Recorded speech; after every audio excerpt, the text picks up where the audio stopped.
Tonight on Coast to Coast, we talk about electronic voice phenomena, instrumental transcommunication as well. Special guest Dr. Stephen Rorke, and this one is next on Coast to Coast AM. Dr. Stephen Rorke has lectured on developmental psychology, cognition, theoretical and applied physics, and EVP, electronic voice phenomena. Dr. Rorke proposes best evidence standards in paranormal research, and he leads the way with his conclusive investigation of the enduring Spiricom mystery.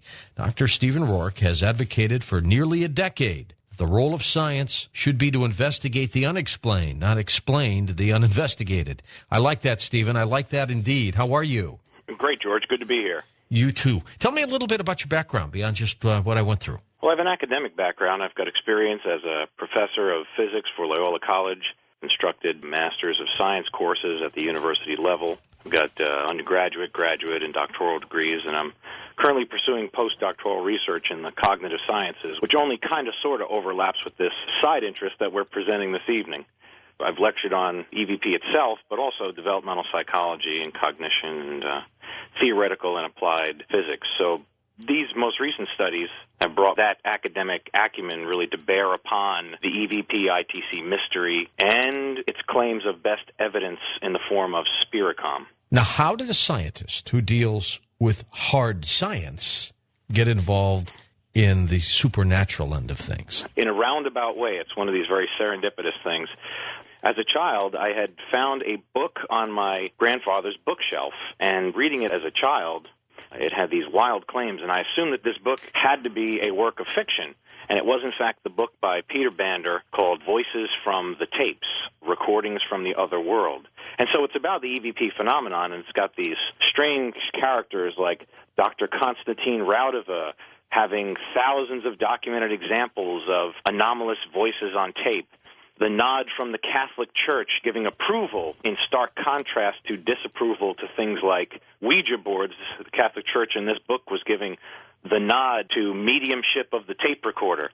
So I found all this so strange as a child, I thought to myself, gee, it must be a work of fiction. Later years in college, only to come to the realization that EVP was in fact a recognized phenomenon, an anomalous phenomenon in the circles of paranormal enthusiasts.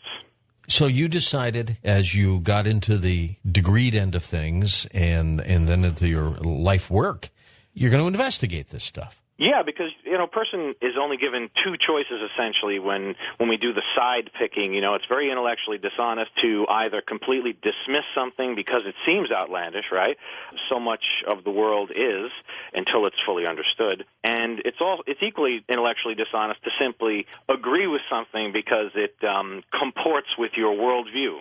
So I decided to do neither and engage in testing the evidence, and that's what brought me directly to the Spiricom story, because the Spiricom story is one that purports to present on audio tape documented two-way conversation, not just EVP snippets, to be clear, documented two-way conversation with a deceased NASA scientist by way of a technological device. And those are the claims, and with claims like that and its imminent testability in the way of all those audio tapes of the sessions between the operator of the EVP ITC device and the supposed discarnate scientist, I figured this made it the perfect case to test those best evidence standards. I'm looking forward to this tonight, Stephen. You and I parallel somewhat because unlike going into the science end as you did to get these answers to some of these unexplained events, I went into broadcasting with a lifelong interest since I was a kid in broadcasting and the paranormal, but I, Stephen, went into broadcasting so I could talk to people like you who are in the know to fulfill that need that I had, because I figured there's no way I can just pick up the phone and call you, for example, and talk with you about what you're doing and the kind of work you're doing. But if I was in broadcasting, I'd have a great opportunity to do that. So that's the direction I went. I see your point. It's really an overarching and very broad one to discuss people's frameworks for understanding the world. And that's really important because I don't necessarily seek to change anyone's heart or mind, just to present the evidence, put it out there in the open forum of ideas about this kind of phenomena, and let folks make up their own mind. Did you go into this with an open mind? Did you go into this with any kind of biasness? How did you do it? Well, I have to admit I do have a rational scientific bent. If someone did have a framework for understanding their world, George, let's say like a very spiritual or religious framework, they might be more inclined to adopt a set of conclusions as beliefs that are kind of maybe extra cognitive that they hadn't entirely thought through. But this is the nature of that framework of understanding. It's not to be critical of it. I'm stating a fact. So I have to concede that my framework for understanding the world is skeptical, but not as a debunker. This is okay. So you didn't go into this to debunk these things. You went into this to find out what they are with a real answer, whatever it is. That's right. And far from being a debunker, I have spoken on both the problematic aspects of EVP, the truncated, really very brief, that they're open to broad interpretation. These are all the problems with EVP. But I've also lectured on EVP as an extremely compelling data set that begs for academic interdisciplinary attention to resolve it as an enduring mystery and a phenomenon. So far from being a debunker, I would put me clearly in the skeptic camp. That is not to say I set out to disprove something. Otherwise, I'd be intellectually dishonest in selecting evidence that fit my worldview. I'd be doing the same exact thing that I'm saying folks have been doing regarding EVP, ITC, and Spiricom. Starting next half hour, Stephen, we'll start playing some of these clips that you provided for us, and I'll let you explain them as we go along with them. Give me your scientific interpretation of EVP, electronic voice phenomena. There are a few different theories out there, so I can share my pet interpretation at the end, but it's best to give everyone some context. Sure. So EVP could be, for folks who aren't familiar, just first, a catch-all for EVP. If you understood it as the anomalous appearance of voices on recording medium, and later these sounds are interpreted as meaningful snippets of speech. That's EVP. And ITC, which is instrumental transcommunication, that's just the broader, overarching area of endeavor where people use technology to explore mystical and ethereal realms. Okay, so with that in mind, EVP itself is that almost two-dimensional aspect of ITC. It's just the voices on the tape or digital medium. So with that being said, clearly EVP, sounds that appear to be voices showing up on tapes, let's say, that could be an extension of human potential. I mean, it could be a telekinesis thing, I suppose. That's one possible explanation for it. I admit that strains a given credulity to say that someone could be impressing with their mind the sounds on a tape. The second one could be that it's not so much hauntings or ghosts responsible for these things, but by your interacting in a given environment, almost like an electrostatic cling, this EVP is being played back because of your interaction with a given environment at a given time. It could also be that there's this intelligent two-way communication happening.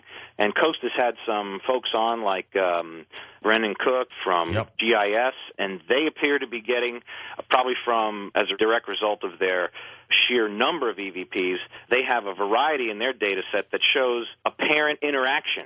So this brings it beyond this idea of just being in a playback of a given atmospheric condition or something that we just don't understand. Going toward the much more theoretical, but since this is all very theoretical anyway, I suppose it's okay to mention it. It sure is. It could be that EVP provides evidence for higher compactified dimensions where, let's say, either post-fourth dimensional beings, okay, that's a scientific term for dead people, post-fourth dimensional beings might inhabit and be able to communicate with the lower dimensions, much like the Michio Kaku example of the carp in the pond wouldn't know of these higher dimensions, and yet we outside of the pond can easily communicate with the fish, you see. Yeah. So it would be that same kind of thinking. And so that's my personal favorite, is to pursue that Everett's many worlds interpretation. And then almost on the flip side of that multiple dimensions, multiple universes coin to explain EVP is the idea that it doesn't necessarily have to be a string theory interpretation where you've got these many, many, many worlds and everything's always splitting and forking and there's some infinite universes at all times in the multiverse. It could be that these voices, let's say, are coming from smaller, lower compactified dimensions Edisons that exist just millimeters from us. So all this being completely theoretical. Okay, now, and we'll get into all these, but you do accept the fact that whatever they are and wherever they're from, there seems to be actual sounds that are being recorded that are very unusual. Would you agree with that? It's not all fraud. People aren't in their little audio rooms playing around with the tapes all the time. That some of this is real. We just don't know what it is. Oh, yeah. In fact, if you consider just how many examples of EVP there are, I at one point did a statistical study, and I just ran out of the ability to document how many are out there. It seems that it would be impossible for all of these to be faked, because the amount of time it takes to consider them among a group and post them on a site, to add to that someone would be faking them either in real time or before the fact in some sort of a hoaxing operation, it seems impossible, because there are literally hundreds of thousands just on the web. That is to say nothing of those that exist on tapes people haven't found, those that exist elsewhere that people have found and not posted. There are hundreds of thousands of examples of anomalous audio that sounds like speech. This is an important distinction, though, I will say, because people are pattern recognizing and sense-making creatures, and so sometimes we can, through what's called apophenia or auditory pareidolia, like children see dragons in clouds, we can use this complex pattern recognition system to sometimes believe something is there when it isn't. But that being said, I do think that there's a vast data set of EVPs that demand a hard look. Can you imagine the headlines here? Oh, boy. Scientist believes that EVPs are real. Now, I don't know what the story will say, because we haven't decided yet, nor have we concluded where they're coming from. But the headline alone is worth a major story, Stephen.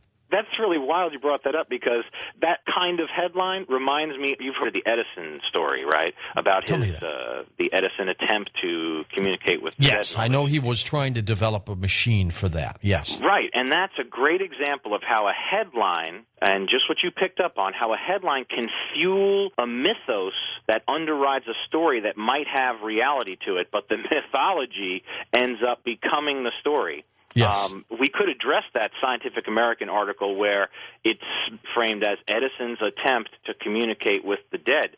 This article has given rise to the Spiricom project. Again, this Spiricom project, just to revisit that quickly, from the mid-1960s to the early 1980s, research on the development of a technological means of communication. So to be clear, this is not like spirit mediumship or something in the ordinary sense. Technological means of communication with the dead was conducted by this Metascience Foundation Incorporated. And George W. Meek, the president of Metascience, he was the benefactor. He received funding from other sources, but traveled the world looking for answers, ultimately used a lot of his own money on these experiments. He was influenced heavily by this article about Edison's attempt to communicate with the dead. And, of course, it's rational to be influenced by an article like that if you read the subtitle, because you're thinking, hey, if Edison was looking into it, this brilliant man, maybe the rest of us should consider it. And more contemporary things like Frank's box, which I know you've had details about that on your show. Yes. Frank's box is another kind of telephone to the dead Spiricom-like device that was influenced by this Edison story. In fact, one of the proponents of Frank's box, his name is Chris Moon, he claims upon the advice of Edison himself, today, his communication through this Frank's box with Edison, he claims that there are all sorts of mandates to communication with the ethereal realms and all this. So this single Scientific American article about Edison's attempt to communicate with the dead has given birth to the EVP-ITC movement. Now, I know that there might have been people technically fiddling with devices earlier than that, but I'm talking about the mythology surrounding EVP-ITC. This was a seminal article. However, there's a little problem with the article. Most folks have not gone to the microfiche and read the actual article. In the article about Edison's attempt to communicate with the dead, a careful read shows that Edison made no such claims. In the article, Edison is merely responding, like most scientists do, like your questions about EVP, is responding in hypothetical terms to the reporter's line of inquiry. And a careful read shows that there was no indication, really no reason to conclude that he was personally engaged in an effort to build a device to communicate with the dead. the impression one gets from the article, by the way, George, is imagine a reporter who needs a story, is around That's right. Halloween, and bumps into Edison on the street, and spiritualism is the fad of the day, and so asks Edison about the potential of an apparatus to communicate with the dead, and so Edison replies. Yep. He probably said, now tell me, do you think you could invent something like that? And then he ran with it. We'll be back in a moment with Dr. Stephen Rorke on Coast to Coast AM. And welcome back to Coast. I'm George Noory. Our guest tonight, Dr. Stephen Rorke. Stephen, let's talk a little bit about Spiricom now and George Meek and how that relates to EVPs, ITCs, if you would. Well, first, it's important to establish Spiricom as central to the study of EVP and ITC because of its nearly mythological status. Also, it's recognized as some of the best evidence out there for afterlife communications, survival of personality after death, because the background of the story is essentially in 1980, William O'Neill, who was working with George Meek of Metascience Foundation, reportedly made contact with a supposedly discarnate being, what they called a deceased NASA scientist named George J. Mueller, using the Mark IV Spiricom device. So when we get into the details of the device, and some of that is important, but it's probably most important at this point to understand that Spiricom itself is attractive to people interested in ITC and EVP for two reasons. One, the claims of Spiricom are imminently testable, because no matter what you think of the documentation, it is a well-documented claim. That is not to make a judgment about the claims, but simply to say that they don't just say they had these communications. There are tapes of these communications. There were audio presentations at National Press Club events where announcements were made about these new possibilities of metaphysics and physics converging through instrumental transcommunication. Well, now, this device, can you tell us what it looks like, the Spiricom? You know, I wish I could, but the literature conflicts on what it might look like. We have a description of it where it takes up half a room in It's pretty good size. John Fuller. Yeah, it's pretty good size. In John Fuller's book, The Ghost of 29 Megacycles, you might know John Fuller, by the way, because he also popularized the Betty Barney Hill story. But this device is described as very large, and he looks like he's correct because the pictures we have of William O'Neill at the Spiricom device operating, it's huge. It's taking up an entire wall. And yet, we also have reports of the Spiricom being like a tabletop size, and even a shelf-size unit was given to Sarah Estep to experiment with, and she didn't get similar results at all. All that being said, I wish I could tell you what it looked like. I can tell you with some degree of certainty what the components were without being too egg-headed. Okay, sure. It had these audio oscillators, and there were 13 of them. That's probably for no mystical reason. It was really just, it was an attempt to approximate the tone range of an adult male voice should a discarnate being require some approximation of a voice box. It had a radio transmitter and a receiver. Now, it transmitted at 29.57 megahertz. There was also this other variety of equipment. And so you can understand here conceptually what's going on is there is a transmitter in a room, there's a receiver in a room, and in between those two there is the operator and these oscillating tones that the operator hopes some discarnate being will use as an audio carrier wave to send messages. There was some other equipment involved, like video readouts and things of this like. Even an artificial larynx device was involved in some of their early research. So that's basically the background on it. There were no real schematics, so there's only so much detail anyone can claim to know about the internal components of the Spiricom. There were only these block diagrams. All right, we're going to get into some of your research in just a second here, Stephen, but I want to play the first couple tracks that you provided for us. The first one is George Meek introducing Spiricom. Tell me about that before we play it here. Yes, and quite importantly, he doesn't just introduce Spiricom. This is a rare find from the Metascience archive. So in other words, what folks are about to hear is not the commonly regurgitated Spiricom quote-unquote evidence.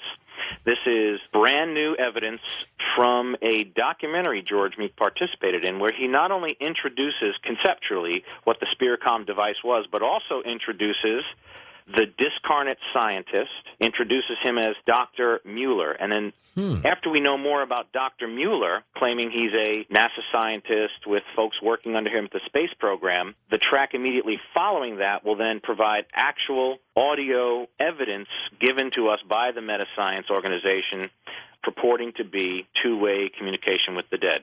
Let's listen to it.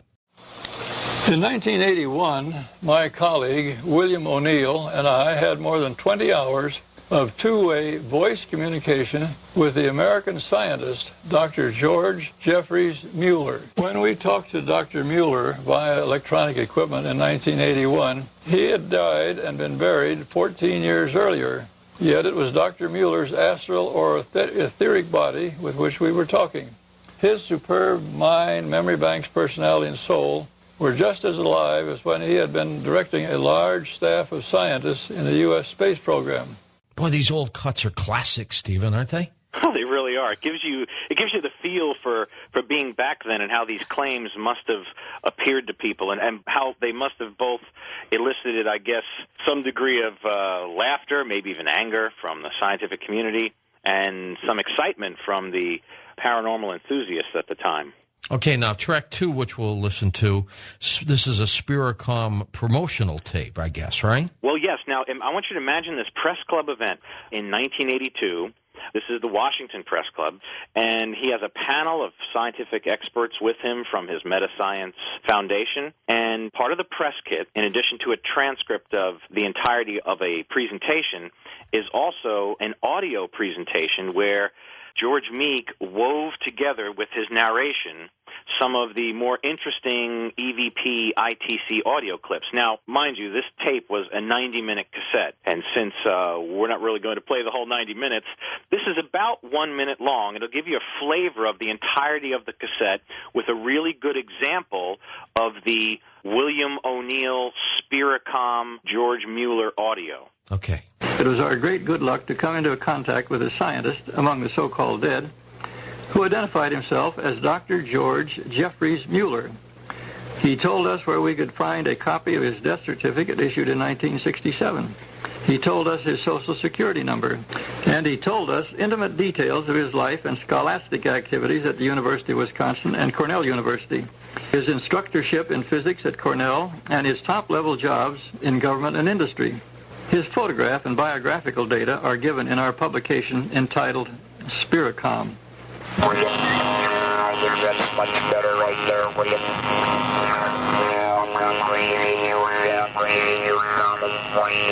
William, do you understand? William.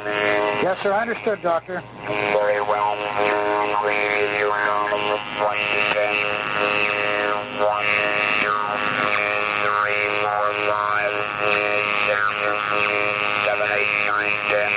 Since one of the first rules of science is that of replication, nothing could be more gratifying than to have Dr. Mueller's conversation confirm that we had at last established meaningful instrumental communication with a person who had shed his physical body.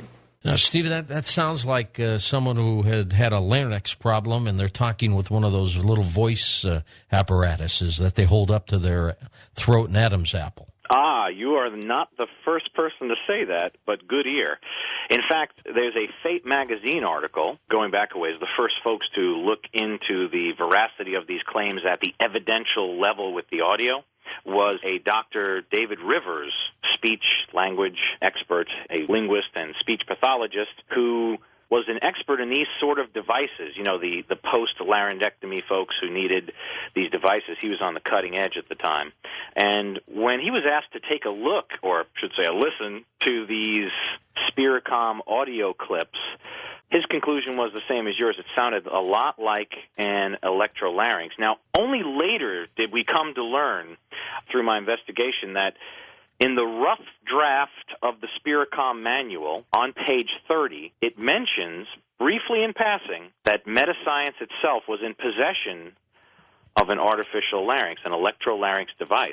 And so we'll be able to catch up to David Rivers' claims and even hear some new attempts at replicating the Spiricom audio sound through other devices like that popular Bon Jovi Frampton device. These were all technologies that were available at the time. So people are probably getting the idea that this can be proven as a hoax, which brings us to an even more interesting question. If it was a hoax, and folks will have to decide that on their own, if it was a hoax, for what reason, cui bono, who benefited? It is an awfully elaborate hoax if it was one. So when we walk through the evidence and people make up their own minds, by the end of the program tonight, I hope to walk them through some of the more interesting models that explain the high strangeness around Spiricom, like the perpetuation of the myth itself and all of these hours and hours of audio evidence by way of these Spiricom tapes. Now, speaking of Spiricom tapes, I assured you earlier that that clip, when folks heard the first clip played, that was something not commonly heard because it's from a rare documentary George Meek participated in, and the second clip was from the promotional cassette that went out. Well, we also have some newly discovered Spiricom audio. And keeping in mind what you had just said, how it kind of sounds like the oscillations of an electrolarynx device, keep that in mind as you hear the newly discovered Spiricom audio, and note the clarity. It's as if the original Spiricom audio, now I know some could say it lacks fidelity because it's from a cassette, and this newly discovered Spiricom audio is from reels, so it could just be inherently more hi-fi. However, the clarity in the newly discovered Spiricom audio shows a whole lot of inconsistencies at the evidential level. You can almost hear where the operator of the device, William O'Neill, is sometimes sounds like he's in approximation of an electrolarynx device and is modulating it with his speech, and then immediately switches into the Mueller voice like a schizophrenic or someone with a split personality. And while people listen, see if you ever hear an instance when the two voices speak at the same time. All right, here we go. No, I just turned the TV camera on, sir. What did you say, William? I said I just turned the TV camera on. Oh, very well. You never know, Doctor. Yes, I understand, William. All right, now, very well. Now, let's get on with this. What I suggest, William, is that we disregard this audio project. Audio project? Yes, in your words, Spiricom, and get on with the television aspects. Oh, I see. Yeah, I see. How much better it would be not only to be able to speak, but to visualize the subject you were speaking to. You understand, William? Yeah, I understand. Just a minute, sir. Just a minute. Now, Stephen, do you know if Meek was by himself when he was doing these?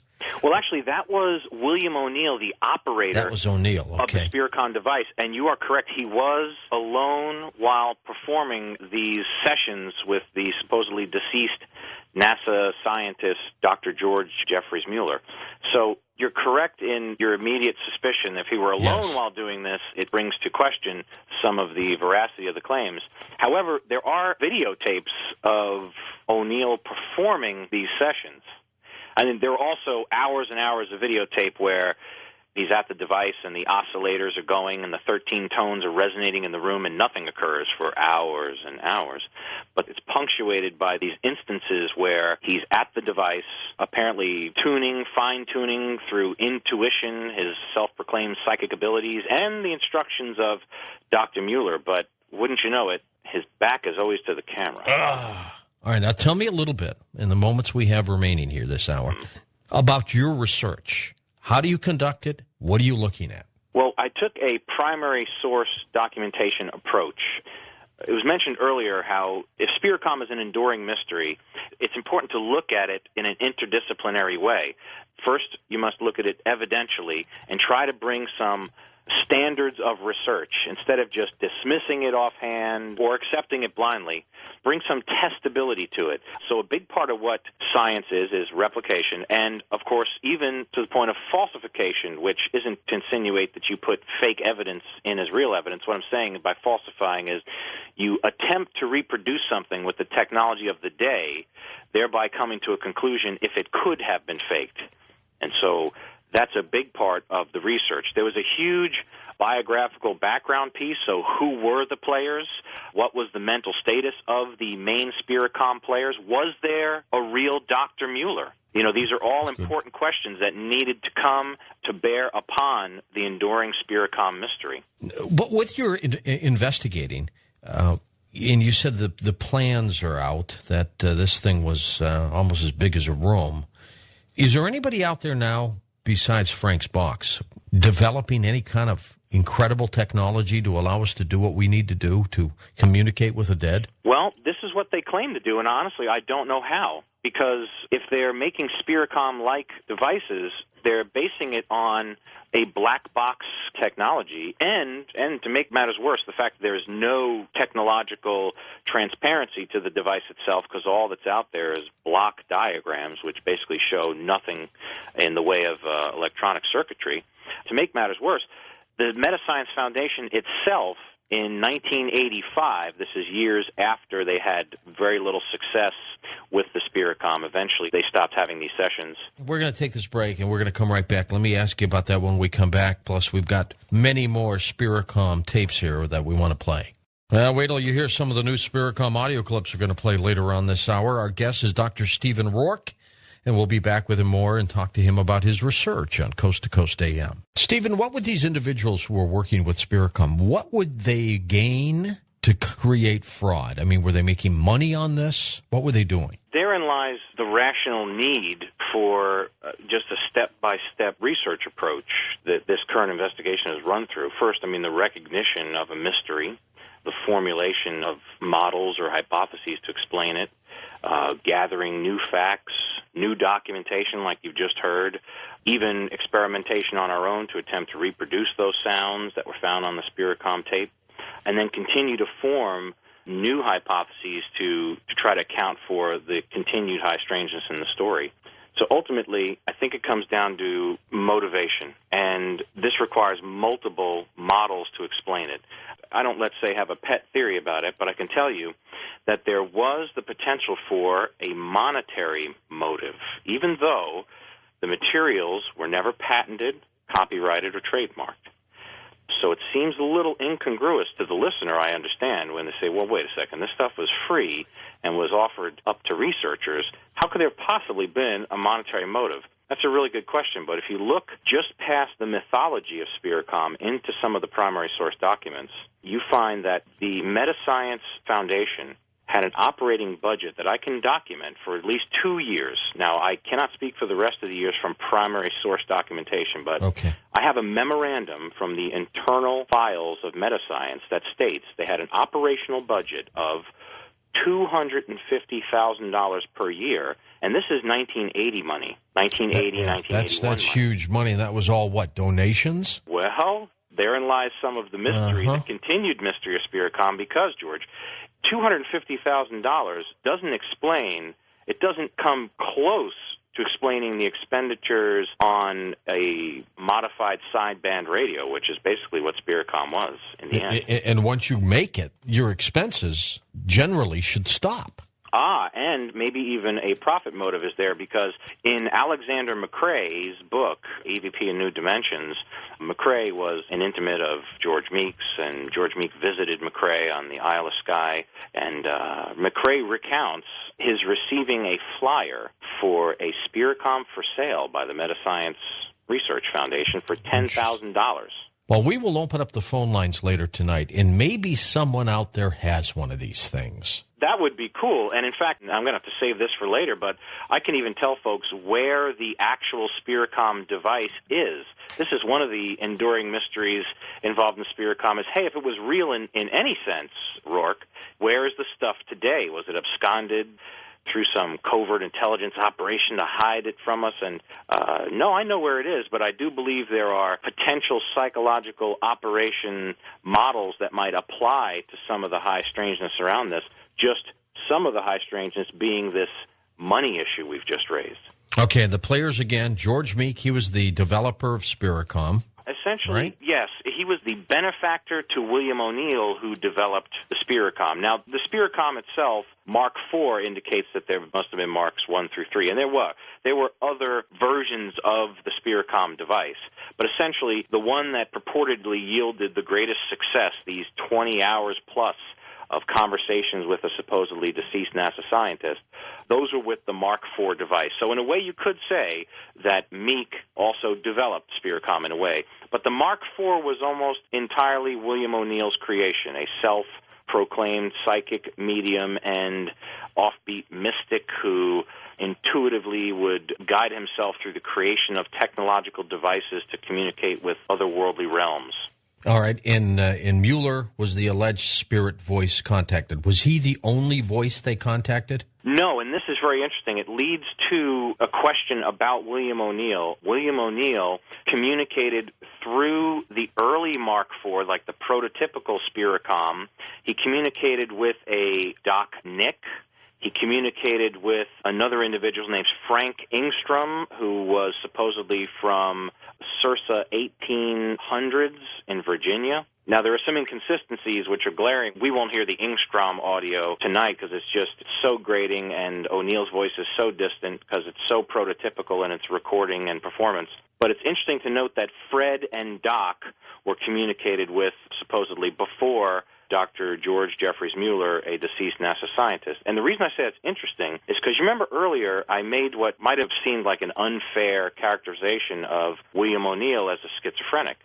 Well, it just so happens that my primary source investigations have brought me to documents relating to the mental health status of Bill O'Neill, the developer of the Spiricom, the man operating the device. O'Neill was a mentally disturbed individual who also had, listen to this, a ventriloquist's skill set. Oh. And we know this to be true because he performed a children's show while he lived in Cincinnati, and we know this to be true by his interview with John Fuller. And we know that this actually occurred and was not just some fantasy of his, because I have found a screen capture image of O'Neill dressed in his cowboy uniform with a puppet on his lap, and that establishes him as having a ventriloquist skill set. But how about his mental health status? Well, it's relayed in Fuller's book, The Ghost of 29 Megacycles, that O'Neill is a manic who sought psychological treatment. I found by way of meta-science files and an obit that William O'Neill died in Torrance State Medical Facility. It was a mental hospital in Deary, Pennsylvania. He died under care for schizophrenia. And now, compounding this scenario now is findings from studies done in academia about schizophrenics, and these studies of schizophrenics find that it is quite common in schizophrenics that the names Doc and Fred are names schizophrenics commonly use to identify imagined entities they interact with. I remind the listeners that Doc, Nick, and Fred Ingstrom were among the first contacts O'Neill made using that prototypical Spiricom technology. Okay, now, if I'm hearing you right, you're saying that EVPs could be real. We don't know where they're coming from. Spiricom, your jury's out on that, but it sounds like you don't think it's real. Yes, just with one caveat. Everything you said is correct, except I have come to a conclusion of fraud regarding Spiricom, but maybe not the fraud a lot of folks would think, because I'm willing to entertain the idea that William O'Neill was not a mentally ill person who perpetrated a hoax. He could have been mentally ill, and this could have been a self-deception that was interpreted as real by others. It could even have been the chicken before the egg question. Was O'Neill driven insane by something resulting in the Spiricom sessions, or was he already crazy? I wonder if he was possessed or something like that, Stephen. You never know. Well, yeah, I mean, I couldn't go that far, but in some of the Spiricom-related literature, people have hypothesized that as an explanation for his later erratic behavior and detention in a mental health facility. So all this comes back again to that model I proposed earlier. It's a simple scientific model of finding a mystery, formulating a hypothesis, finding new facts in experimentation, and then seeing if it all checks out. Well, under that simple model, two things must be done then. You must take the background of the players and always go back to the evidence. And the most testable evidence we have here is not the mental health status of Bill O'Neill because, though we have documents relating to it, Bill O'Neill is deceased. What we do still have, though, is those Spiricom tapes. Now, it sounded to both of us like it might have been an electrolarynx, but the problem is, how does one perform, even if you are a ventriloquist, how does one pull off this back and forth? Because if people have ever seen electrolarynx be used, when used properly, it's put up against the throat. This would appear to be a slightly different sound quality and would allow for a lot of movement in William O'Neill, which essentially we don't see when he's operating the device in the video. So enter Dr. David Rivers, who replicates the Spiricom effect using an electrolarynx device incorrectly. He uses the device in front of his lips so that the oral cavity of William O'Neill could have been modulating the sound. In other words, mouthing the sound rather than throwing your voice. Still technically a ventriloquist skill set being employed, but using the device in an incorrect way.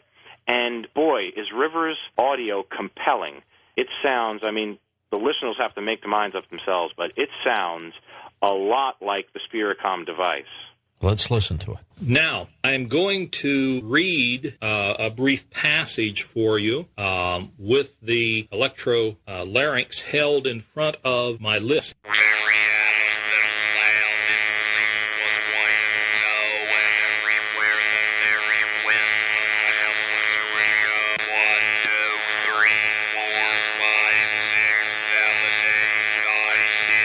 Uh-huh. Now, what's interesting and needs to be brought into this piece of evidence right here is the fact that in the Spiricom manual, Meek himself stated, people will claim that this is ventriloquism.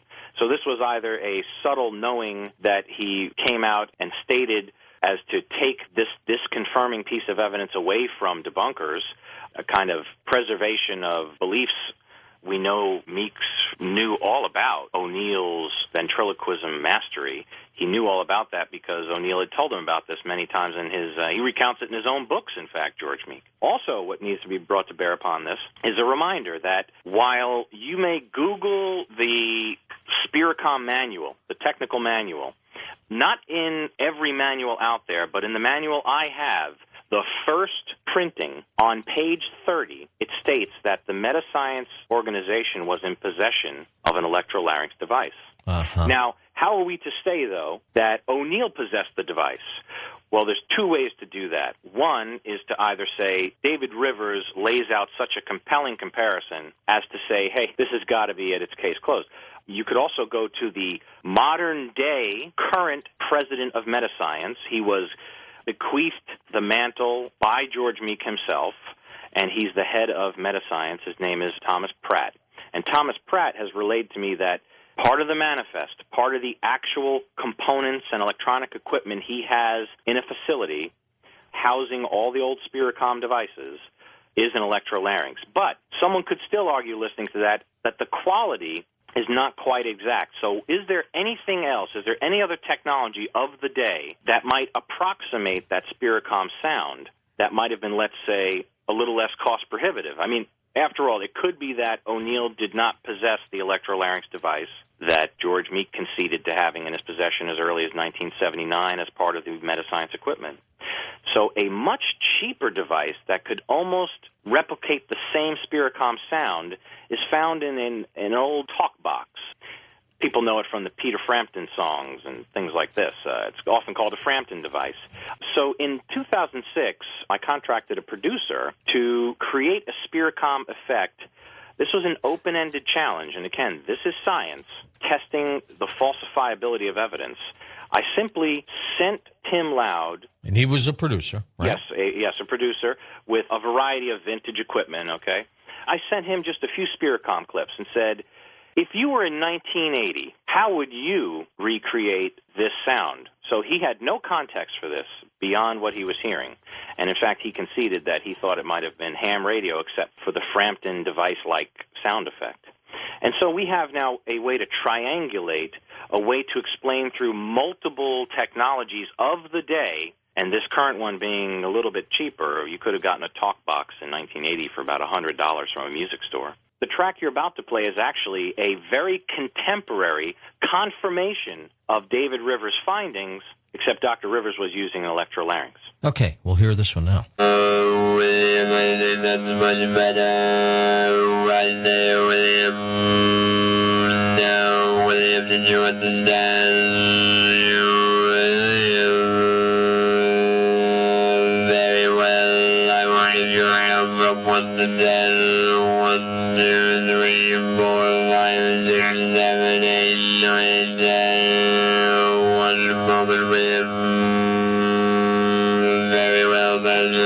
Mary had a little lemon, which was white as snow, and everywhere the berry went, that lemon.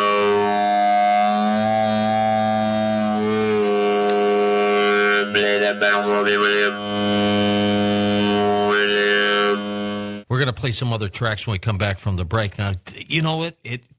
These are weird, Stephen, aren't they? Oh, they have a strange quality, which I think is what made them compelling to paranormal enthusiasts. Even to this day, as we said, it spawned the ITC EVP contemporary field of research.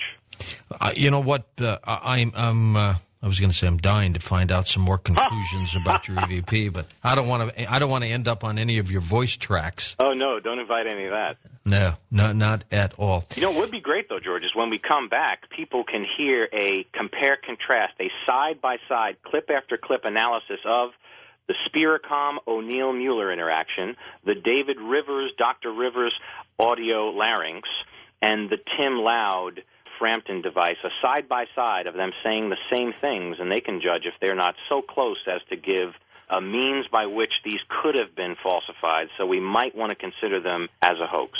Why do the EVP sounds always seem so angry? You don't really get a lot of friendly ones. I mean, there's always some hostility going on. It does seem that they're full of character, and this could again be apophenia or auditory pareidolia. It could be our interpretation of these things, because our context for finding EVPs is that these are the voices of dead people, is the fairly obvious hypothesis for most weekend ghost hunters.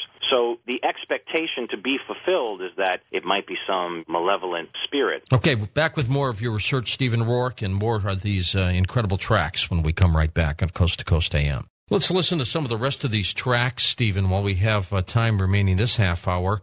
Okay, now let's talk about this next one that you talked about, which was the contrast comparison. This is perfect for the audience because we can't really expect people to remember, let's say, an hour ago what the Spiricom sounded like. So this is just less than half a minute. It's a side-by-side comparison, a stringer, if you will, of the following 3 clips. It is the O'Neill-Mueller Spiricom, then the Dr. Rivers replication using an electrolarynx device, then the Frampton device as reproduced by Tim Loud. And all the levels were equalized, and this is a really tight presentation, so I think the audience will be able to draw a conclusion from this. I'm not telling them what to think, but this sure will give them something to think about. All right, here we are. Mary had a little lemon, which was white as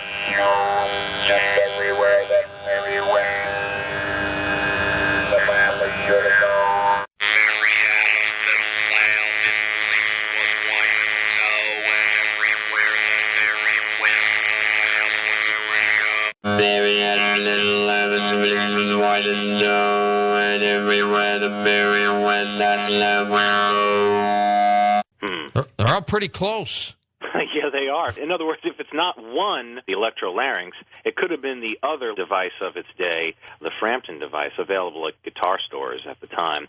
And O'Neill, I contend, was such a handy guy. You could even make one. All you need is a resonance chamber with a tube that you could put your lips in approximation of the tube and through your oral cavity modulate the sound. It might also explain this discarnate voice, the dead Dr. Mueller, doesn't really call Bill O'Neill, because Bill O'Neill would be too difficult to say with the punctuated B of Bill. Rather, it's always William, and if people notice that it's easier to say William if they would attempt to mouth it right now, there might be a good reason why the entirety of the Spiricom tapes lend themselves in this way. The conversations lend themselves to easily mouthed rather than pronounced conversation on the part of Dr. Mueller. All right, we're going to jump ahead to track 8, Stephen. Yeah. And now this one is a new Spiricom audio clip. Tell us about this. Yeah, you're correct.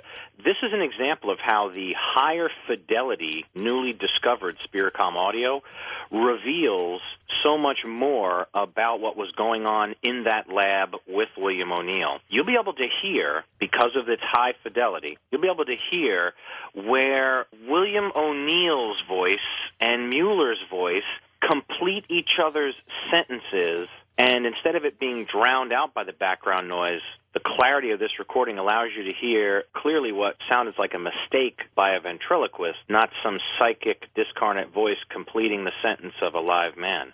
Here we go. Well, I'll tell you what, sir. Why don't I shut the system down, switch over to this other RF generator, and see if it's stable now, sir.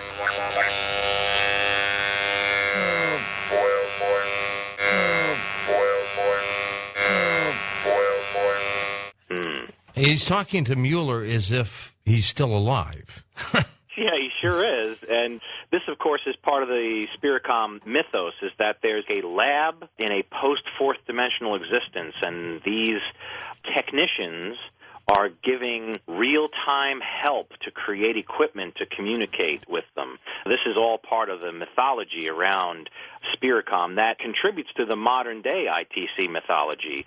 Folks like Mark Macy, in fact, use that exact language of time stream and technicians and imagining this other realm where they give direction to experimenters and operators of devices. Track 9, another new Spiricom audio clip. O'Neill and Mueller are talking again, just a different phrase, right? Yes, but this is more interesting because you'll actually hear a little crosstalk. When the phrase old equipment is stated, listen closely. It sounds as if O'Neill must be in proximity of the tube or the electrolarynx device, because when he says old, those two O's are punctuated not only by his voice, but also by the Mueller voice, as if it might just be one person in the room in proximity of a device when he wants to imitate a Mueller voice.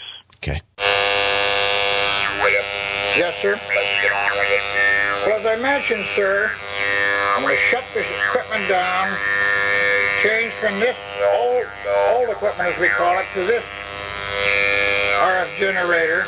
Old equipment.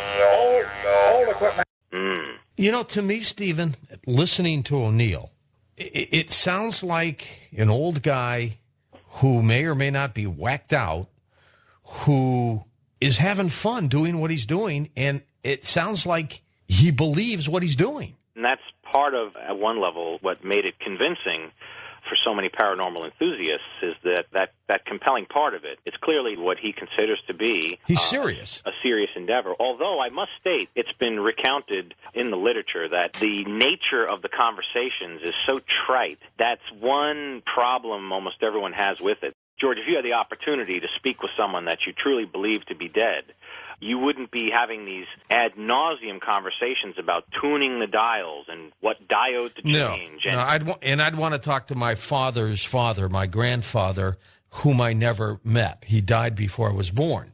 See, these are better rationales, and those would be better talking points in a conversation with a real dead person. But you can hear that it's kind of trite. It's mostly like ham radio talk. People are tuning dials, and some of the conversations not listed here tonight, but they're about cabbage and what their favorite vegetables are and why you shouldn't smoke cigarettes. It's just so trite. Art Belzaham, and I'll really freak if I hear his voice pop up on one of these things. Oh, boy. We're going to run the next three relatively close together. Give us just an overall synopsis of them. I think it might be best, and you let me know, because you've got the schedule in front of you, those phone calls from the dead. You remember I mentioned a Raudova character much earlier. Right. Konstantin Raudova, who was featured in this book that as a kid I thought was fiction. It turns out there really was this Latvian psychologist who did this groundbreaking work called Breakthrough and popularized EVP in Europe, which eventually came to America as a phenomenon, a recognized phenomenon. This Raudova figure is supposedly one of these time stream technicians, you see.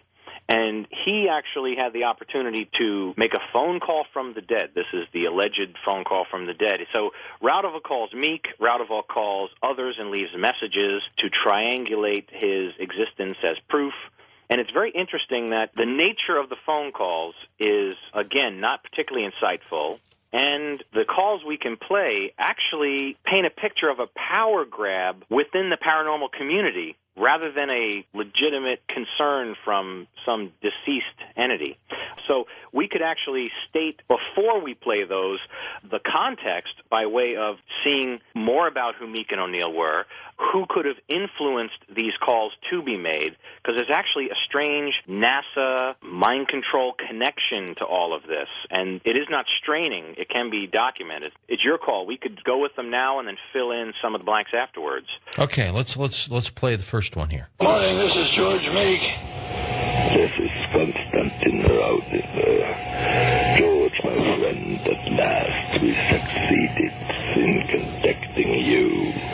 Jeanette is beside me, and she wants to give you all her love.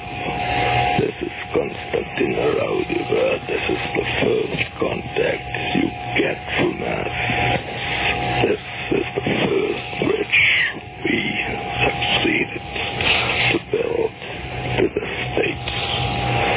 Mark was contacted, and I must interrupt now. Now, on any of these, Stephen, on any of them, does the voice that comes through talk about being dead? No, that's a really good point, actually. It doesn't state the case. However, the fact that this voice is claiming to be that of Dr. Konstantin Raudova, who is known to have been dead for decades at that point, it's implied that that would have been a phone call from the dead to George Meek in his last years of living. And what's almost cruel about that, unless, of course, you do believe it's a phone call from the dead, what's cruel about it is it talks about Meek's deceased wife being there, and yet doesn't put her on the phone. And it even says, we've contacted Mark and we must go now. Then the next track played will actually be a phone call from Konstantin Raudova explaining who they prefer to contact. Okay, let's hear this one. This is Konstantin Raudova speaking. We just tried to contact George Meek. We succeeded, but he didn't get what we wanted to tell him. Click Mark until you will have strengthened the bridge to our time stream group. This is Konstantin Raudova speaking.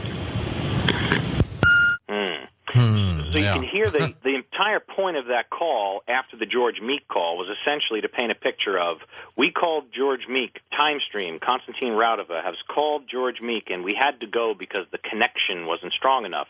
However, we call you, colleague Mark Macy, because we prefer to contact you. You know, that's that's the message of it. It's as if there's a paranormal power grab within these organizations by way of hoaxed phone calls from the dead. Which brings us to an important aspect of this. Maybe some of this was inside job psychological operations, a conspiracy from within. The connection from Spiricom back then to the contemporary Spiricom story is best outlined in a book by Dr. Patricia Kubis and Mark Macy. It's called Conversations Beyond the Light, in which the Spiricom story is prominently... Heavily featured in that. Heavily featured, yes. Yeah. And so in this book, it states, by the way, this is written, again, by Dr. Patricia Kubis and Mark Macy. Kubis, in this book, recounts her time at Orange Coast College. Okay, now, follow this chain of events. It's very interesting, this connection. Orange Coast College is the last place of employ for the Dr. Mueller on the Spiricom tapes when he was alive. Interesting. So, and now, records reveal, when you go back to the faculty log books, you can open up a faculty log book and find that Dr. Kubis, who co-authored the book with Mark Macy featuring the Spiricom story, worked concurrently with the Dr. Mueller purported to be on the Spiricom tapes. And check this out. Mark and she claimed to never have known that point till it was brought up to them within the past year. Now, I find that very hard to believe. And how could they miss that? It seems impossible. Now, I went through the trouble of interviewing via telephone, taped for posting, so she knew all about it. It was a legit telephone interview. She does claim to never have known him. She is quite aged, so I'm going to trust her recollection. But when folks like Mark Macy say that's not an important point, it's details. Let's stick to the mythology because it confirms our belief system. I think that's where we get into some of the difficult areas in this, as far as what responsibility do people have to look at the Spiricom story and the EVP ITC movement it's given birth to. Do we have a responsibility to look at this critically, even if it agrees with a given belief system? And I say we do, because there's been folks out there using devices just like old spirit mediums. I'm not saying they're all bad and fake, but there were plenty, and there are still plenty today, who are bilking paranormal enthusiasts and sometimes giving them false hope with devices that might show blurry pictures of supposedly their loved ones. It's just toying with people. Yeah. Well, I think we have one more last clip here. Do you have any messages that I can pass along to George Meek? I wanted to contact them all, but we here decided to contact you because you are the main experimentator and you are the manager, to say so. You are the person we want to address to. So we prefer to contact you because this is the bridge that has been strengthened. Yeah. Here's the we prefer to contact you claim. It appears to be a paranormal power grab within this ITC community. And I know with the short time provided, there may not be much time to go into all the implications there, but I think it's obvious that if those are hoaxed phone calls from the dead, which would be my perspective, then someone must have been hoaxing them for some psychological operation purposes. Such as? Well, again, such as that power grab. See, Mark Macy claims to be the modern-day head of Metascience, claims to have bought the rights to Metascience. However, the real president of Metascience, who possesses all the files, all the technology of the Spiricom, is Thomas Pratt. And Thomas Pratt has got documentation, letters, pictures of he and Meek, proving that he is, in fact, the legitimate head of Metascience. And yet, by way of these hoaxed phone calls from the dead, there appears to be a power grab to say, you're in charge, Mark. Meek, step aside. Yeah. Macy's in charge. Interesting. My, oh, my, oh, my. Well, your research got you to this conclusion, and I think you've got it right on. Is Metascience still in existence? It is, and it's a labor of love for Thomas Pratt. It's not a money-making organization. In fact, he pays fees for storage for all the Spiricom and Metascience materials. And it's not a defunct organization, but it is not as active as it used to be in actual experimentation. Although Thomas Pratt is still a very well-read guy and stays on top of all that, I've enjoyed greatly my informative conversations with him. Great work. We're going to be back with you, Stephen. We're going to take phone calls with you next, plus we'll continue the dialogue, because I want to, now that you gave us some possibilities of EVPs, I want to dive into that when we come back. With Dr. Stephen Rorke, we're going to take your phone calls. We're going to continue this dialogue as well. When we come back, I want to get Stephen's take on Frank's box. As you know, we had a couple devices in the studio some time ago with Rosemary Ellen Guiley. They did not work at that time, but Rosemary swears by it. We'll be back in a moment on Coast to Coast AM. And welcome back to Coast to Coast. I'm George Noory, and we've got you, Stephen. Now, tell me a little bit about Frank's box. What do you know? I know that the Frank's box ethos is driven by the same Edison article, the Scientific American article about Edison's attempts to communicate with the dead. The same article that drove George Meek in his belief that instrumental transcommunication could be a reality. That same article is used as a guiding document for modern-day EVP ITC experimenters. Now, I would not so much question the technology as some of the folks that use it. I would agree with you. I much more believe the honest experimentation of someone like a Rosemary Ellen Guiley, as opposed to someone like, if I might disagree, he's a public figure, Chris Moon. Chris Moon has taken a Frank's box device, renamed it a telephone to the dead, claims that Edison speaks to him and gives him all sorts of protocol for dismissing certain researchers and including others. Sounds kind of familiar, almost like that power struggle we heard earlier with fake phone calls from the dead. And that someone like Chris Moon, when his Frank's box is not just a telephone to the dead, it's the telephone to the dead, and I know for a fact Chris Moon is charging for Frank's box sessions. Is the misinterpretation of that article leading to yet another cult of techno-mediumship? I'd say the answer is yes. All right, now EVPs, on the other hand, that's different, isn't it? In my mind, it is, George. That's an important distinction because EVP, again, we'll recapitulate. These are perceived voices of unknown origin recorded on such electronic media as tape recorders, digital recorders, video recorders, other devices. And often the voices are not heard at the time of the recording, only upon playback. And EVPs are typically, as you said, known for having certain characteristics that are a little disturbing to listeners sometimes, but they're also known for being faint and rapid, often spoken in grammatically unusual or very simplified language. And the difficulty with EVP and something like Frank's box, in fact, is that it appears to be a transient phenomenon which does not lend itself very well to scientific replication and repeatability. And that was my argument earlier for bringing in something like the notion of going beyond the standard model of things. You know, we used to be able to do this. There used to be a kind of overlap between the metaphysical community and the physicists. I'm sure you've heard of shadow matter. Oh, sure. That, for example, is a commonly held view that it's evidence of a parallel universe. And this parallel universe concept, it amazes most people to learn that that was established by the metaphysical community. In fact, it was Psychical Society members who went on to win Nobel Prizes, and we've all heard of the inventor of the cathode ray tube, Crookes. So we have all these mysteries in the universe, and we have these mysteries right here at home in the form of this transient phenomenon that I contend require going beyond the standard model. Now, when it comes to something like this dark matter, scientists are very willing to consider our galaxy would have blown apart billions of years ago because the spin is too fast.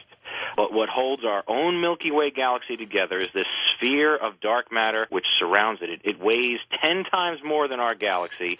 We find hints at existence of this by way of Hubble mapping, and that gets all the attention of going beyond the standard model. But something like EVP, which is so clearly a documented phenomenon, whether it be a psychological phenomenon, some sort of sociological phenomenon, maybe it's just a phenomenon of poor production and quality control in recording devices. I don't know, but there is a phenomenon, and I think that it requires an interdisciplinary approach. Is that going to be your next study? I mean, you concentrated on Spiricom, and we basically know your thoughts and results. What about EVPs? Why don't you do a very thorough examination on those? I think you do a thorough job, Stephen. I'm heading that direction, George, and it's beginning with a pretty logical approach of first determining collectively what people consider EVP to be, so get a gold standard as far as the definition goes, then justify why anyone should bother with EVP, and there's good justification for that, by the way. EVP, as we know, is not generally subject to three conditions that are mistaken as paranormal. People write off lots of things to sleep paralysis, as you know. They write off lots of experiences to hypnagogic hallucination. And people who experience haunting-type events, they oftentimes rationalize that as a sensed presence. Well, clearly, some audio sound on a tape perceived as a voice is testable evidence. It is not sleep paralysis, hallucination, or sense presence. So there's good reason to bother with EVP. And there's this other fascinating aspect, George. Looking back to that historic piece I mentioned about the metaphysical and the physical and how a paranormal phenomenon can graduate to real science, the only way to do that is through this process I'm saying. You know, peri-normal phenomenon simply describes unknown forces which at first appeared to be paranormal and then later became verified scientifically.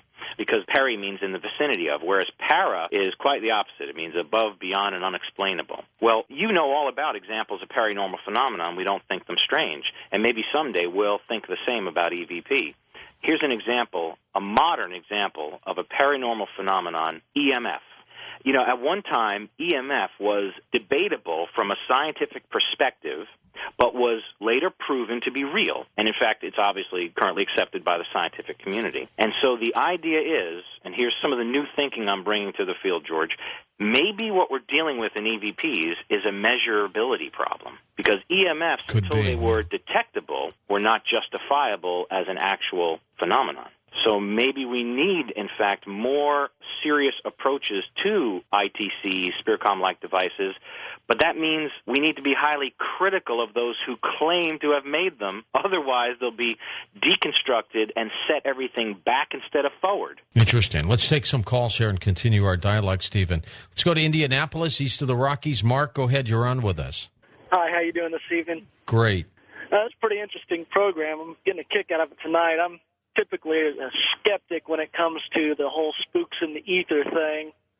And listening, I noticed something on the tapes that nobody really pointed out or seemed to notice. It seems like the guy leaving the messages is taking big, giant breaths in between just about everything he says. Now, if he were really a spook, he wouldn't have any lungs or the need to breathe if he's talking to an electronic device. Interesting. Yeah. Yeah, and you wouldn't have a voice box either. Right. I kind of got a kick out of that. That's good. The whole spook thing has always given me kind of a kick because, once again, if they're dead, you wouldn't see them like they were when they were alive. They wouldn't have a body. They certainly wouldn't be wearing clothes. Oh, you know what's wild? I've got to piggyback on this call because an interesting part of ITC, instrumental transcommunication, an interesting part of that is trying to receive images from these ethereal realms the caller and I are both having trouble with justifying. And the images, wouldn't you know it, they're often images that are essentially copies of stock photographs of people on file. For example, this George Mueller from the Spiricom tape supposedly came through in an ITC message, and Mark Macy has this image on his website. Well, if you look at the image of Dr. Mueller that he claims came by way of a Vidicom, it's essentially his Cornell University faculty photo. that he just turned in the negative and tinted it blue. So if these were actual phone calls from the dead, they would be so bizarre that we probably couldn't understand them. They wouldn't be like these breathy calls where these voice boxes are resonating. And, of course, they cut off so early as to give you no information, to be like a trickster phenomenon like George Knapp so aptly continues to document. So what if, back to EVPs for a moment, that they were recordings of other dimensions? Somehow they're picking up these transmissions or these sounds. That, to me, is almost as fascinating, if not more, than life after death. Here you bring in contemporary physics because let's say that thought itself, this consciousness debate we're having, it's the mind-body problem we've had for years in philosophy and the sciences. What if thought itself is a stable structure that exists in higher dimensional space-time fabric? And I only say higher dimensional space-time fabric because this 11-dimensional string theory, for example, is all the rage. What we see and feel is 4 dimensions, 3 of space and 1 of time. And the theoretical physicists currently suggesting that there could be 10 dimensions of space and 1 of time, making an 11-dimensional universe that we might be able to perceive through extended instrumentation. See, we're back to that measurability problem there. Perhaps through instrumentation that can perceive these other dimensions, we might come to elicit a reality for the origins of these voices. So I contend with you this is pretty interesting, and an interesting aspect of higher dimensional reality could be that a being residing there would be able to interact with us or predict events of our 4-dimensional world, since they would have a quote-unquote better view, let's say. Let's go to Los Angeles. Hello, Charles. Take it away. Yes, sir. Just wanted to make, before I said what I called for, the one that just the fellow that just called in before me, I wanted to correct something. They do wear clothes on the other side.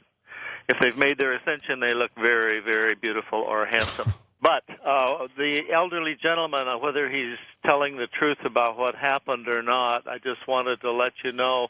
You said he apparently passed away in a mental institution. Well, in 1948, our government arrested Dr. Bronner. He was Albert Einstein's nephew.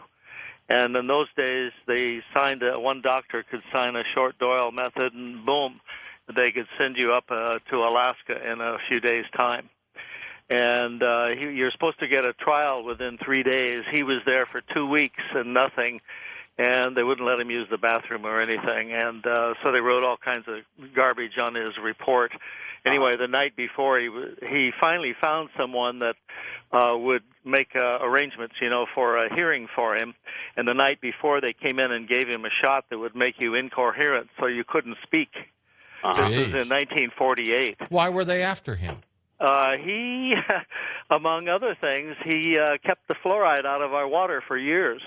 Well, he should be around today. Yeah. So does the caller believe that, or have any evidence that this is something that happened with O'Neill? I don't get the connection. No, I'm not at all. I'm just saying that type of thing used to happen quite frequently. So that could be a possibility why he was there. I don't know. Well, just to be real clear, I'll give you some of the background that wasn't brought up earlier. O'Neill died in palliative mental care in 1991, so this is hardly 1948, and he was put there by his family out of concern for his own well-being. So it's hardly the case you're talking about of abduction and drugging and all this. Stephen, if Metascience is still around in some capacity through this Pratt fellow, does he have a machine or a device? Well, he has the Spiricom.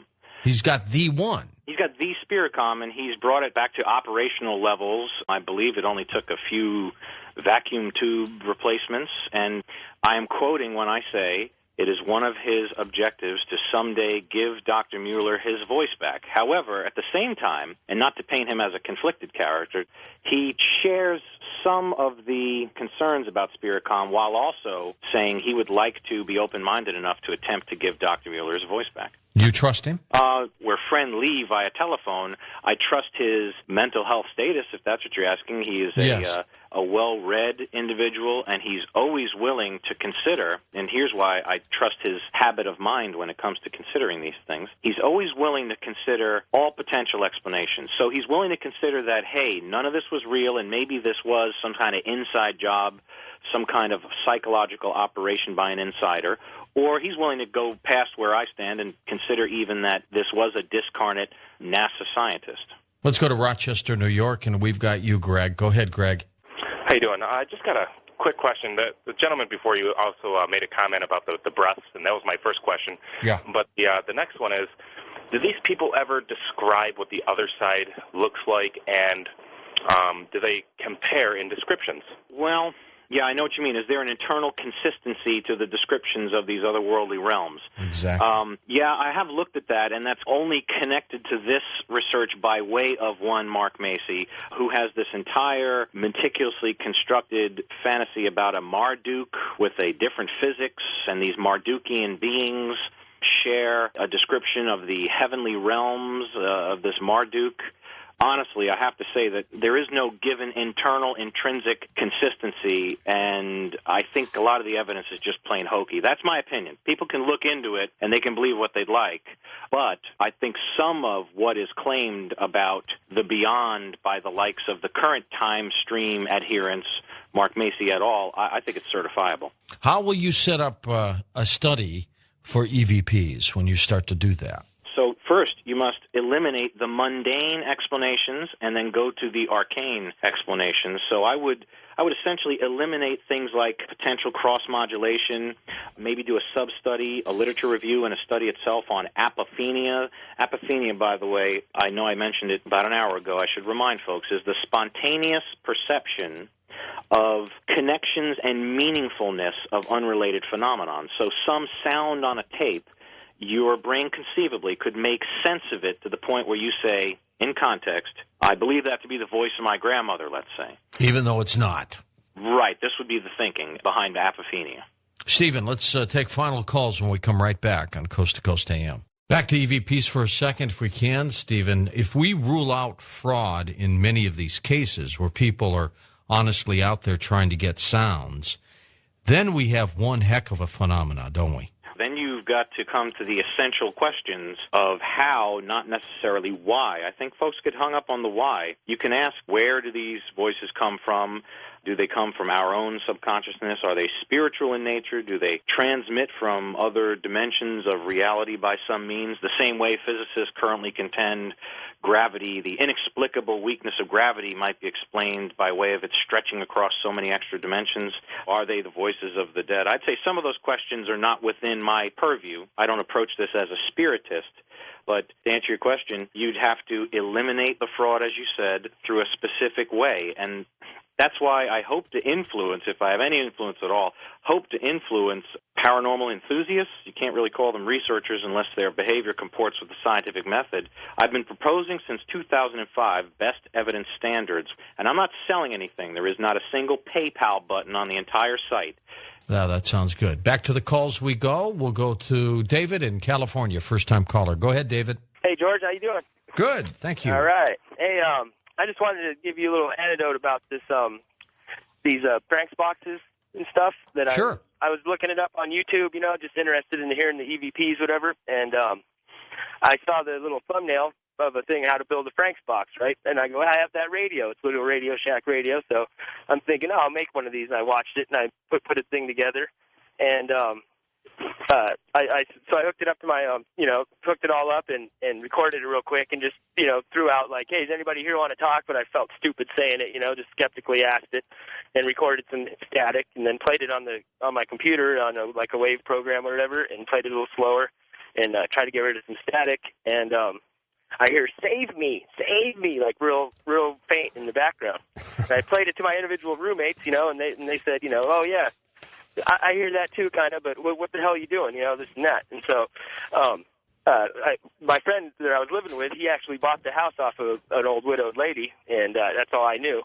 So I just blew it off. I erased the recording and stuff, and I was telling my neighbor about it, and he goes, oh, that the old man died in that house, and they also had a daughter back in the 80s or something that killed herself in there. She committed suicide in the house, and then I was kind of.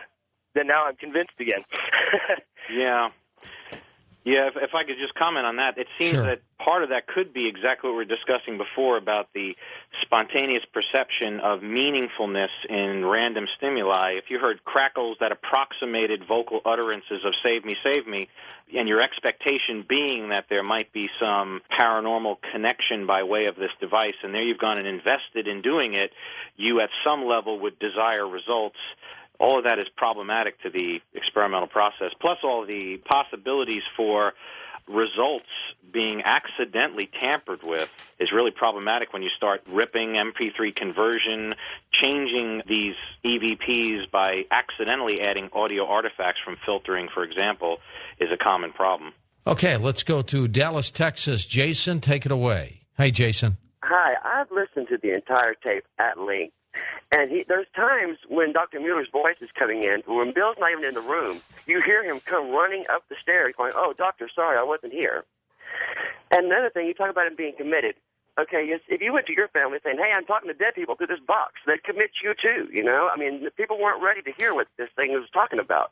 And you haven't once listed the Metascience website, which goes in length about what people should know about this. Can I give it out real quick? Well, here's the problem, sir. There is no Metascience website because Thomas Pratt is not involved at the website level. The website you're about to give is for Mark Macy, who co-opted fraudulently, through fraud in the inducement, he co-opted the presidency of Metascience. You're about to give the World ITC website. Good. Let folks go look at it. But they should look at it knowing that that man, Mark Macy, is not the legitimate president of Metascience. That is a fact. But, Stephen, we do not give out websites unless we check them out first. So it's not going to be given out. Oh, even better. We don't do that. But that could have been one of Mr. Macy's friends. You never know. Everybody's entitled to an opinion. We have to come to a point where we are willing to update conclusions based on new evidence. And it sounds like he's calling up with the old retreads. And I assure you, in 1980, there would have been a technological means by which he could have pre-recorded the voice of Mueller, left it playing, ran into the room to make it convincing. That really is not very compelling to say he ran up to the device while a Mueller voice was coming out. How many humans, Stephen, physical humans, were involved in Spiricom at the time of its inception? From beginning to end, all the way up to the very last Mark VI device. And give us a time period at the same time. The experiments had to end around 1985 because I have an internal memorandum which states plainly all experimentation with these devices has ceased because they were no longer effective. But it was about 50 players from about the 60s all the way up to that final Spiricom event in the way of those sessions we've heard some of tonight. Wow, that's a lot. Okay, and then in the beginning, the original players, how many did we have? I was saying all told, it would be about 50 from beginning to end. And some of those players, by the way, would be pretty nefarious characters, which brings us to the more interesting psychological operations angle to all this. You're familiar with Jacques Vallée. He gives a really interesting take on the UFO phenomenon. And he, for example, contends that UFO research communities are useful laboratories in which to observe the effects of propaganda and disinformation because they're sealed off and they have a particular belief system which is highly predictable for someone who would like to manipulate them. Well, the same could be said about the spiritualist and particularly the EVP ITC movement in the form of these hardcore ITC researchers. It could be that there was a psychological operation by way of one Andreja Puharich. If you know of Puharich, I contend that he might be responsible for a social spiritualist psyops, just as the UFO community is heavily influenced by disinformation, dissemination by well-known authors and lecturers that end up being members of intelligence organizations. So, too, the belief structure of untold thousands has been influenced by this Andreja Puharich. He created this 9 cult, which we could get more into if callers are interested, I guess. But suffice it to say, my best explanation for all the high strangeness surrounding Spiricom is laid at the feet of Andreja Puharich.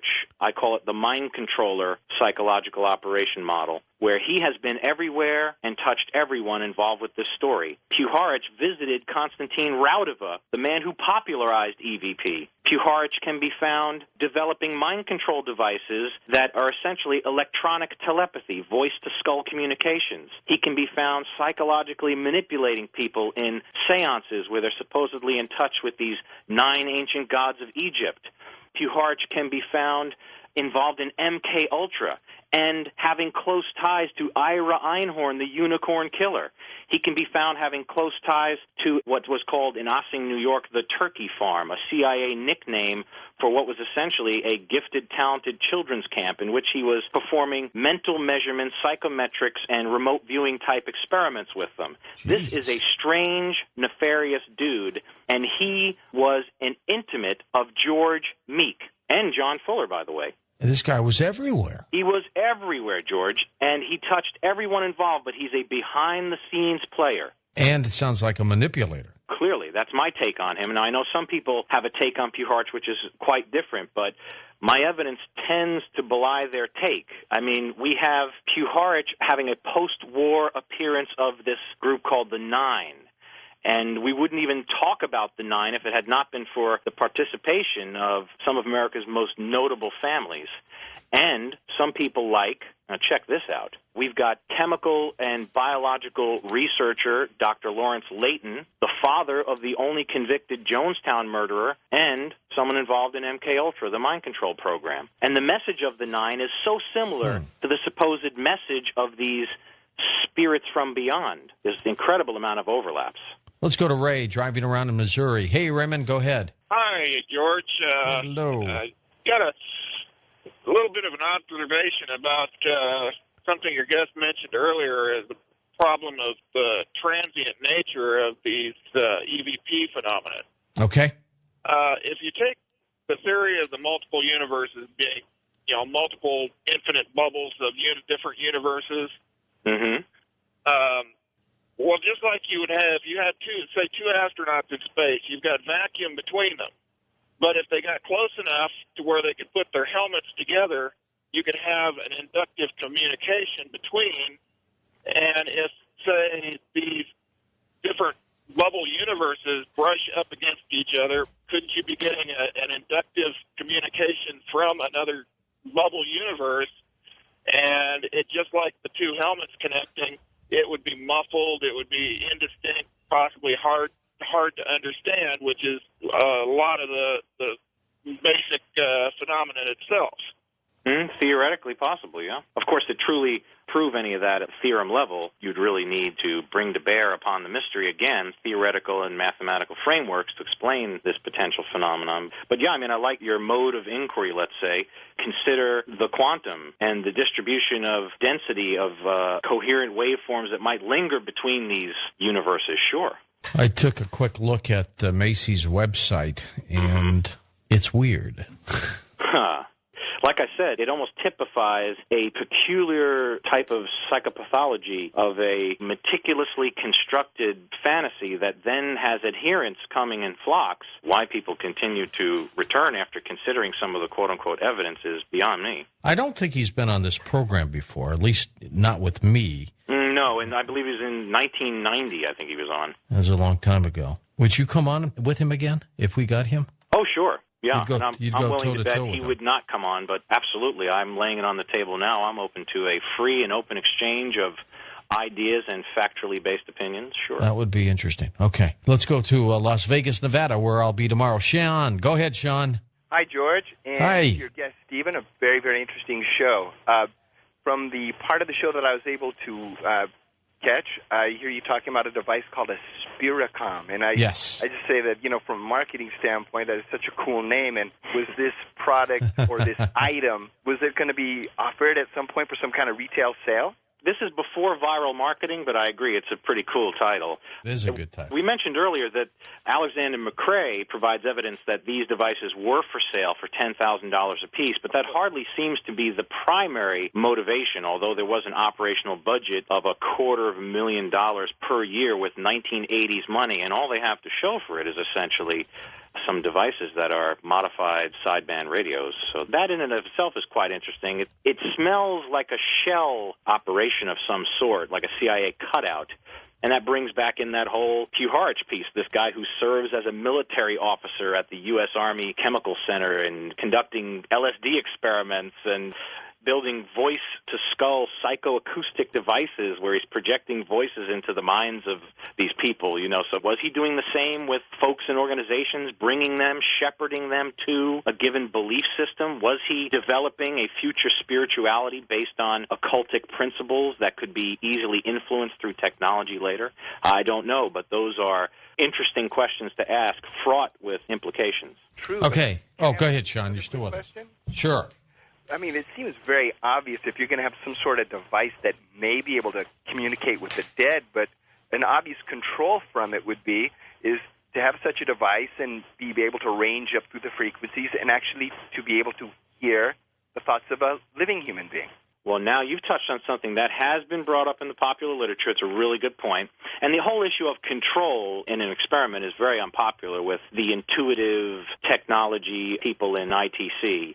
But yes, that would have been a helpful control. Beyond that, though, the idea of Spiricom working for everyone is not even something that's proposed by ITC adherents. You know, William O'Neill was supposed to be so special and have this special psychic something, an undefined something about him as to complete a circuit between the living and the dead. This, of course, makes replicating it impossible, which then protects disconfirming the Spiricom story, you see. So it's this built-in circuitous logic that you find in a cult, really. Yes, I see the truth in that. Okay, good. Thanks, Sean. Gosh, we're almost out of time, Stephen.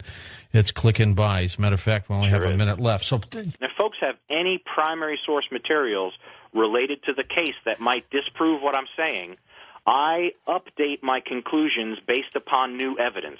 I want to get you back, Stephen Rorke. For Karis Coburn, Dan Galante, Tom Danheiser, Lisa Lyon, Lex Lonehood, Sean Ladesseur, Ross Mitchell, George Knapp, Ian Punnett, and Art Bell. I'm George Noory. Somewhere out there on Coast to Coast AM. We'll see you on our next edition.